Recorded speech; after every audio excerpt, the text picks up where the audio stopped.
के चार धामों के बारे में बहुत से लोगों को गलतफहमी है। चार धाम के नाम पर लोग बद्रीनाथ, केदारनाथ, गंगोत्री और यमुनोत्री का नाम जानते हैं, जबकि वास्तव में ऐसा नहीं है। भारतीय धर्म ग्रंथों में बद्रीनाथ, द्वारका, जगन्नाथपुरी और रामेश्वरम की चर्चा चार धाम के रूप में की गई है। चार धाम यात्रा क्यों की जाती है, इसकी कोई निश्चित मान्यता नहीं है, लेकिन यह बात सत्य है कि चार धाम यात्रा पापों से मुक्त करती है और साथ ही मोक्ष का मार्ग प्रशस्त करती है।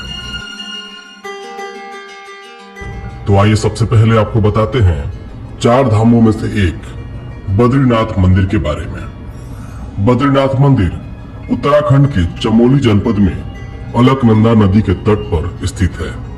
यह मंदिर भगवान विष्णु को समर्पित है। यह मंदिर अलकनंदा नदी के बाएं तट पर नर और नारायण नामक दो पर्वत श्रेणियों के बीच स्थित है। प्राचीन शैली में बना यह विशाल मंदिर 15 मीटर ऊंचा है। यह मंदिर 3 भागों में बटा हुआ है, यानी गर्भगृह, दर्शन मंडप और सभा मंडप। और मंदिर के अंदर 15 मूर्तियां स्थापित हैं, जिनमें से भगवान विष्णु की 1 मीटर ऊंची काले पत्थर की प्रतिमा है। इस मंदिर को धरती का बैकुंठ कहा जाता है। इसी वजह से यहाँ बहुत से श्रद्धालु हर साल पहुँचते हैं। माना जाता है कि यह प्रतिमा भगवान की सबसे शुभ स्वयं प्रकट मूर्तियों में से एक है। इस मंदिर की स्थापना और नाम को लेकर कई कहानियां प्रचलित हैं। पौराणिक मान्यताओं के अनुसार यह भूमि भगवान शिव की थी, परंतु भगवान विष्णु को अपने ध्यान योग के लिए एक भूमि चाहिए थी, इसलिए उन्होंने बच्चे का रूप धारण करके रोना शुरू कर दिया। उनको रोता देख माता पार्वती और शिव जी उनके पास आए और पूछा कि तुम्हें क्या चाहिए, तो उन्होंने शिव जी से केदार भूमि मांग ली। दूसरी कथा यह है कि एक बार देवी लक्ष्मी भगवान विष्णु से रूठ गई, तब भगवान विष्णु उन्हें मनाने के लिए तपस्या करने लगे। जब गहन ध्यान के दौरान भगवान खराब मौसम से अनजान थे, तब देवी लक्ष्मी ने पत्नी धर्म निभाते बदरी के पेड़ का आकार ग्रहण कर लिया और खराब मौसम से भगवान विष्णु को बचाने के लिए अपनी शाखाओं से ढक लिया। ऐसे ही इस जगह का नाम बद्रीनाथ पड़ा। इस स्थान के बारे में यह मान्यता भी है कि जो यहाँ के दर्शन कर लेता है वो जीवन और मृत्यु के चक्र से मुक्त हो जाता है। बद्रीनाथ धाम की मान्यता यह भी है कि बद्रीनाथ में भगवान शिव जी को ब्रह्म हत्या से मुक्ति मिली थी। इस घटना की याद ब्रह्म कपाल नाम से जानी जाती है। ब्रह्म कपाल एक ऊंची शिला है जहां पितरों का श्राद्ध अर्पण किया जाता है। माना जाता है कि यहाँ श्राद्ध करने से पितरों को मुक्ति मिल जाती है। तो आइए बात करते हैं चार धामों में से दूसरे स्थान पर द्वारकाधीश मंदिर के बारे में। यह मंदिर भारत के पश्चिमी तट पर अरब सागर के किनारे पर गुजरात में बसा हुआ है। यह स्थान भगवान कृष्ण का निवास स्थान था। भगवान कृष्ण के शासित राज्य के अलावा भगवान विष्णु ने भी यहाँ शंखासुर नामक राक्षस को मारा था। द्वारका की स्थापना के पीछे भी एक कहानी है। जब भगवान श्री कृष्ण ने मथुरा के अत्याचारी राजा कंस का वध किया, तब कंस के ससुर मगधपति जरासंध ने कृष्ण और यादवों का खून नाश करने की ठान लिया। अपना बदला लेने के लिए वह मथुरा और यादवों पर बार बार आक्रमण करते रहे। इस वजह से भी श्री कृष्ण ने यादवों की सुरक्षा को ध्यान में रखते हुए उन्होंने मथुरा को छोड़ने का निर्णय लिया और सभी के लिए एक नई नगरी बसाने को सोचा। अतः भगवान श्री कृष्ण ने द्वारकापुरी की स्थापना का निर्देश विश्वकर्मा को दिया, जिन्होंने एक ही रात में इस नगरी का निर्माण पूरा कर दिया।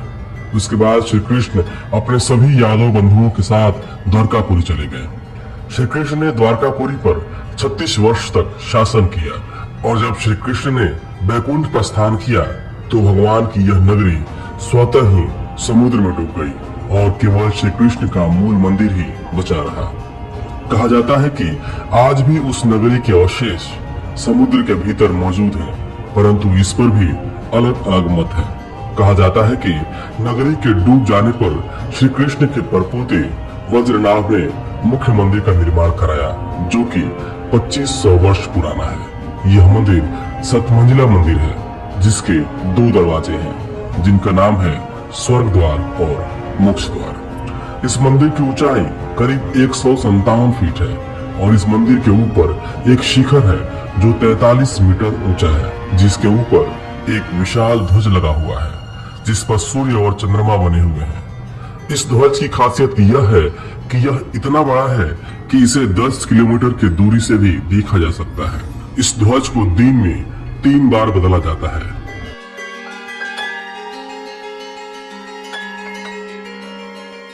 तो आइए अब बात करते हैं अगले धाम की, जिसका नाम है रामेश्वरम। रामेश्वरम मंदिर तमिलनाडु के रामनाथपुरम जिले में स्थित है।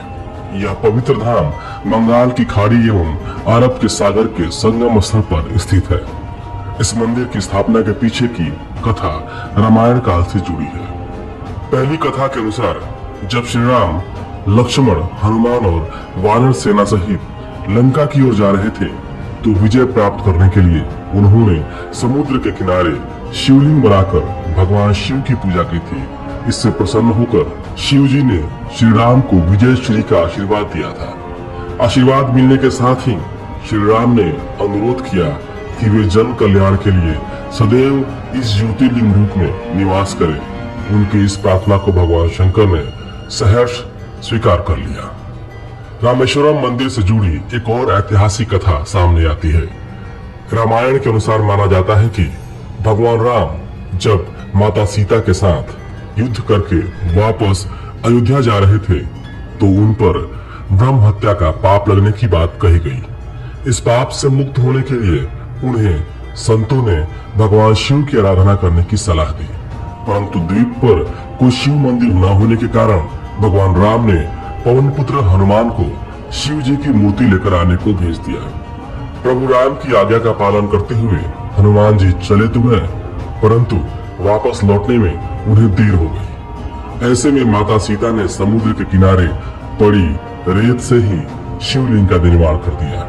यह शिवलिंग बाद में रामनाथ कहलाया। श्री राम ने इस शिवलिंग की श्रद्धा पूर्वक पूजा की और बाद में हनुमान जी द्वारा लाया गया शिवलिंग भी वहीं स्थापित कर दिया गया। इसके अलावा रामेश्वरम मंदिर का अपना एक अलग ही आकर्षण है।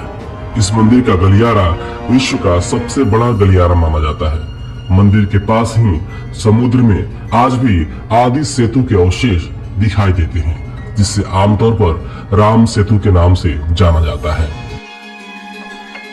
तो आइए अब बात करते हैं 4 धामों में से चौथे धाम की, अर्थात जगन्नाथपुरी धाम की। जगन्नाथपुरी मंदिर ओडिशा राज्य के शहर पुरी में स्थित है। जगन्नाथ शब्द का अर्थ है जगत के स्वामी।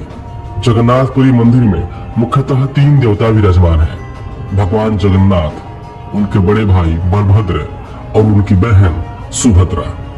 इन तीनों की आषाढ़ शुक्ल पक्ष की द्वितीया को तदनुसार लगभग जून या जुलाई माह में रथ यात्रा आयोजित होती है। कलयुग में श्री कृष्ण राजा इंद्रद्युम्न के सपने में आए और उनसे पुरी के दरिया किनारे एक पेड़ में उनका विग्रह बनाने का आग्रह किया और बाद में उसे मंदिर में स्थापित कराने का आग्रह भी किया।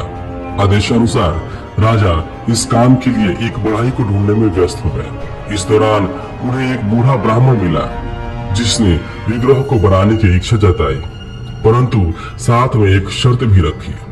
शर्त ये थी कि इस विग्रह को वह बंद कमरे में बनाएंगे और काम करते वक्त कोई भी कमरे का दरवाजा नहीं खोलेगा, नहीं तो काम अधूरा छूट जाएगा।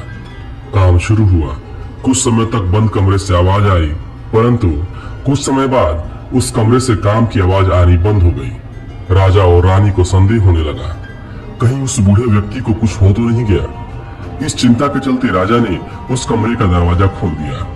दरवाजा खोलते ही राजा को अपने सामने अधूरा विग्रह दिखाई दिया। तब राजा को एहसास हुआ कि ब्राह्मण और कोई नहीं बल्कि खुद विश्वकर्मा थे। इसके बाद राजा ने उन अधूरी मूर्तियों को ही मंदिर में स्थापित करवा दिया। यही कारण भी है कि मंदिर में कोई पत्थर या फिर धातु की मूर्ति नहीं, बल्कि पेड़ के तने को इस्तेमाल करके बनाई गई मूर्ति की पूजा की जाती है। जगन्नाथ मंदिर भगवान विष्णु के 8वें अवतार श्री कृष्ण को समर्पित है। वर्तमान में जो मंदिर है वह 7वीं सदी में बनाया गया था।